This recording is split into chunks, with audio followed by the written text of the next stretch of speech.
Joto ke sagun daram inya mite naw mini vlog re tihin ale amguri bagan le he kana gapa fortista dibo hena je ona karon te mane ढेर kami hena aro nonte nyela pese he tainom te no chaule ko agu ale mane chaule atu atu ko uthau hui kana je to ona chaule ko je adha kore huru ko hena abor adha ko sapa ge hole bachau hui kana jotto mane gapa daka isin hui je ona karon te aro gorom to gorom kana badai de pese inna gorom kana chaule sapa katen to olob diri jirau kana aro jirau tainom te daka ko jom bada kate je dare guri le he kana olob diri le duduk kana ina bes hoy hiju kana jar nonde nyela pese dom natural beauty na bes gute dare ge dare na no mane amguri bagan ha mondir hiri field da kana de siba mondir field da to onde ge ale fortista dibok pata hui kana gapa 19 jon karon te je ante jotto kora hopon ko kami ko laga kana aro mid dha ale noi chaule ko agu ale nyel da pese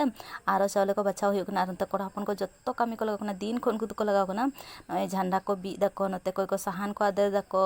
ante chulha ko banaw da ko gapa daka ko isin hui je ona karon te aro tin japuk japuk de mane ekdom da hiju hiju hui kana note noi juldi muldi sahan ko ade da ko adha kuri hopon ko hante jo sapai da ko field ta ar ante gate ko banaw huyuk kana mane jotto kami rege byosto aro noi na ko ale tihin jerer bada kedale nyel da pese noi noa kore jerer bada huina hasa ko agu kate aro nonte jo da ko mane jotto hor pura kami le lagaw kana aro noi note noa ko barang ton chabaina jo sapa huina tong orak chala se ge huina ante gate banaw ko nyel da pese laha se ol kada ko ina bes nyelok kana ape ko hiju kana